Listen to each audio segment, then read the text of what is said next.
ఏమైంది మోషి? అవి పొట్ట తిప్పలు కావు, నా ప్రసాదం కక్కుర్తి పడి తింటే వచ్చిన తిప్పలు. సరే బాస్, అయినా మీరు అంత సీరియస్ గా మొబైల్ ఏం చూస్తున్నారు? నా భక్తులకు ఇంటర్నెట్ లో ఒక సందేశం ఇవ్వడానికి మంచి డిజిటల్ మార్కెటింగ్ కంపెనీ కోసం వెతుకుతున్నా. అయితే టార్గెట్ డిజిటల్ నెట్వర్క్ ఉంది కదా బాస్, క్వాలిటీ, క్రియేటివిటీ, అనుభవం, మంచి పోర్ట్ఫోలియో కూడా ఉంది. అయితే పిలిపించు. Okay boss. ప్రతి ఏటా మీరు నా పట్ల చూపించే భక్తి వర్ణనాతీతం. కానీ ఈ సంవత్సరం కూడా ప్లాస్టర్ ఆఫ్ ప్యారిస్ తో చేసిన విగ్రహాలనే ఎక్కువగా చూశాను. వచ్చే సంవత్సరమైనా మట్టి విగ్రహాలనే ఉపయోగించండి, పర్యావరణాన్ని కాపాడండి. పోటీ పడి పెద్ద పెద్ద విగ్రహాలు చేసి ప్రమాదాలను నా పేరుతో కొని తెచ్చుకోవద్దు. ఈ వీడియోను లైక్ చేసి షేర్ చేయండి.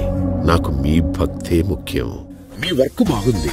నిజాయితీతో కష్టపడే వారికి నా బ్లెస్సింగ్స్ ఎప్పుడూ ఉంటాయి. నా మెసేజ్ ని బాగా ప్రమోట్ చేయండి. వచ్చే సంవత్సరం మంచి టెస్టిమోనియల్ ఇస్తా. Thank you sir. బాస్ కి ప్రసాదంలో ఎక్స్ట్రా లడ్డూలు పెట్టండి.